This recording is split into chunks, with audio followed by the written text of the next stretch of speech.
Приветствую, друзья! Продолжаю с вами разбирать самые резонансные новости в мире.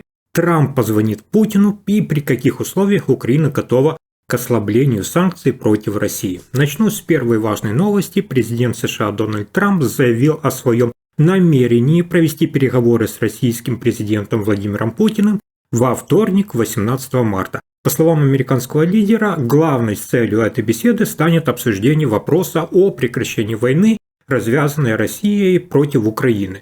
Объявление об этом Трамп сделал в ходе разговора с журналистами на борту президентского самолета во время рейса из Флориды в Вашингтон. Он подчеркнул, что переговоры с Владимиром Путиным уже запланированы и что у него, возможно, будет что сообщить еще до вторника. Цитата. «Мы увидим, будет ли у нас что объявить, возможно, до вторника. Я буду говорить с президентом Владимиром Путиным во вторник», заявил Трамп, оставляя тем самым намек на возможные кулуарные договоренности, которые могут предшествовать официальной беседе. Президент США также подчеркнул, что в последние дни его администрация активно работала над вопросом прекращения конфликта и теперь хочет понять, удастся ли достичь продвижения в этом направлении.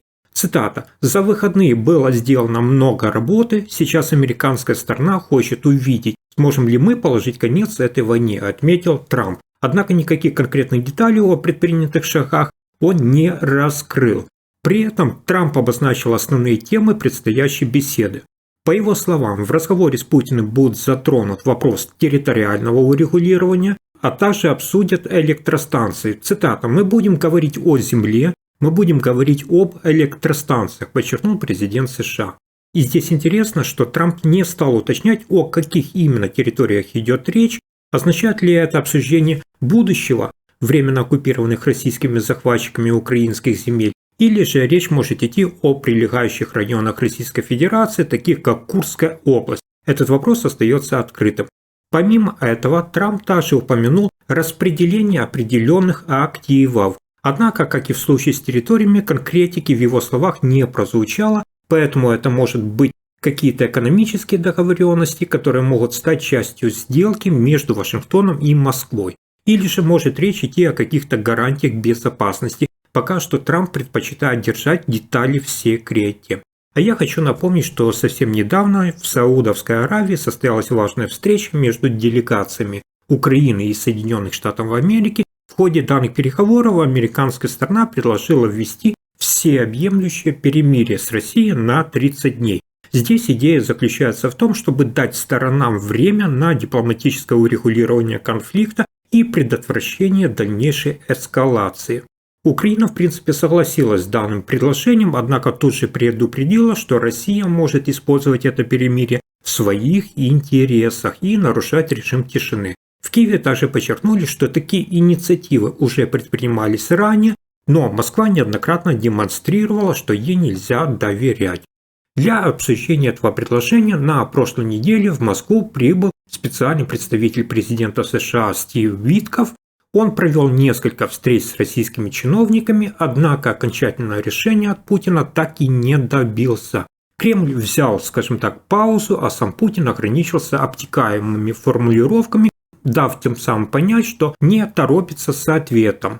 Более того, российский лидер прямо заявил, что Украина якобы может использовать этот период перемирия для перевооружения, что, по его словам, делает соглашение, скажем так, бесполезным. В официальной Москве подчеркнули, что именно такой вот сигнал был передан США в ответ на инициативу о прекращении огня. И здесь неудивительно, что европейские лидеры также выражают сомнения относительно искренности России. Многие западные политики, особенно представители стран Балтии и Польши, предостерегают, что любая пауза в боевых действиях лишь даст Путину возможность сосредоточить свои ресурсы и подготовиться к новому наступлению. Как ранее заявлял советник главы Белого дома по вопросам национальной безопасности Майкл Уотс, возможное соглашение между Украиной и РФ может содержать механизм обмена территорий на гарантии безопасности. Однако, по его словам, перспективы членства Украины в НАТО остаются крайне маловероятными. В Вашингтоне считают, что этот вопрос в любом случае потребует длительных дискуссий и в ближайшее время он решен не будет.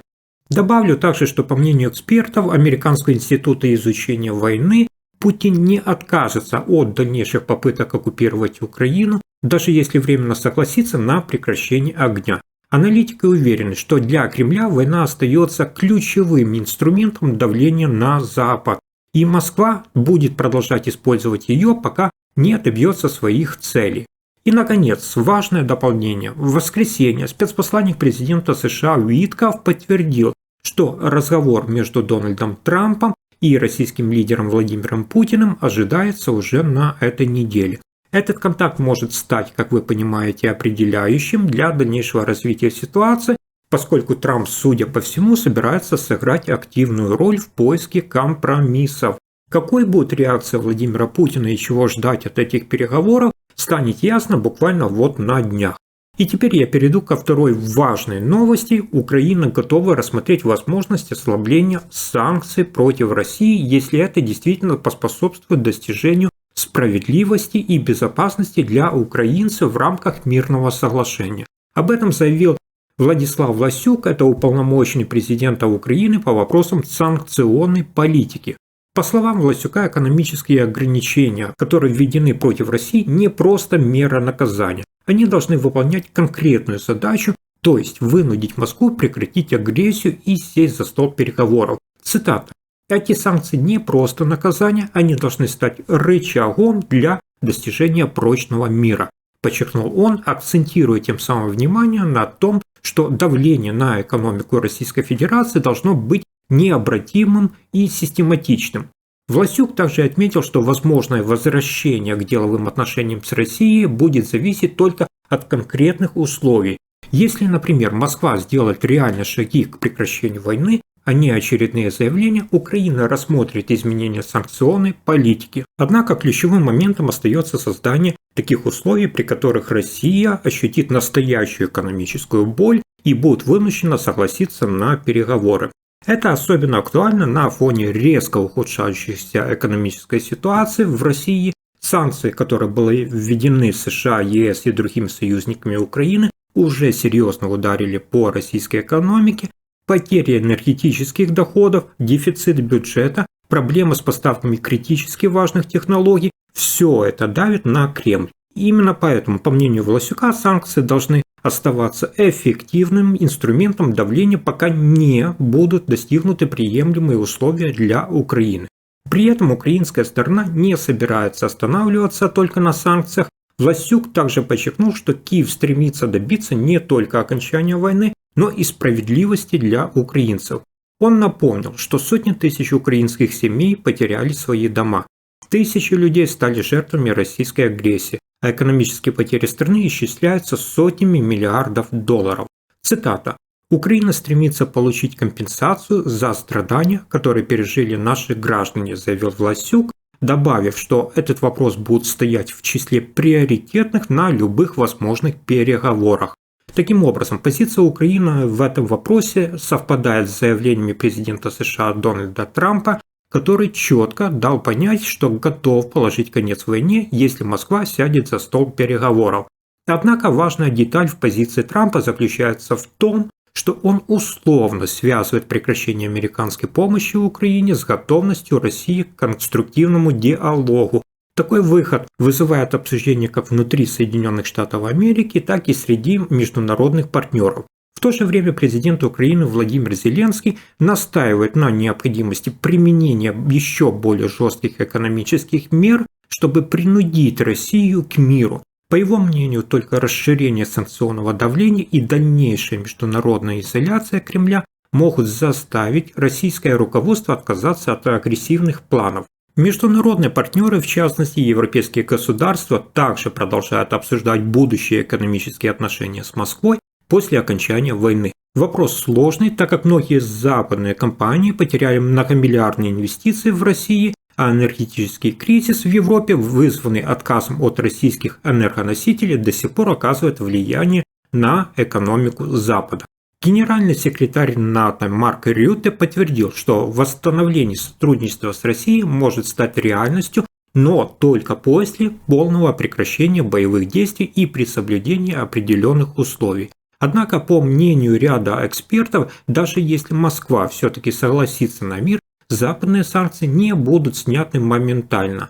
Запад ввел жесткие санкции против России еще в ответ на полномасштабное вторжение в Украину в 2022 году. Они были направлены на максимальную изоляцию российской экономики и ослабление военного потенциала страны. Именно эти меры затронули практически абсолютно все ключевые секторы экономики Российской Федерации, от банковской системы до оборонной промышленности. Санкции охватывали широкий спектр мер, например, финансовые ограничения, включая отключение российских банков от системы международных переводов SWIFT, запрет на экспорт высокотехнологичных товаров, включая, например, микрочипы, авиационное оборудование и передовые технологии, также персональные санкции против российских чиновников, олигархов и компаний, имеющих связи с Кремлем. Кроме этого, Европейский Союз уже работает над 17-м пакетом санкций против России. В новый пакет могут войти дополнительные меры, которые касаются нефтяного эмбарго, ограничения на импорт российских металлов и расширение списка лиц, попадающих под персональные санкции. Таким образом, ожидается, что окончательное решение по новому пакету будет принято буквально вот в ближайшие недели. Друзья, а как вы думаете, сможет ли Дональд Трамп действительно во время звонка Путину добиться прогресса в переговорах и поставить точку в этой войне? И стоит ли украинским и западным властям ослаблять санкции ради мира? Напишите свое мнение в комментариях, важно услышать ваши взгляды на эту тему. Поддержите канал лайком, подпиской, чтобы не пропускать самые актуальные новости. До встречи в следующем выпуске и только хороших вам новостей!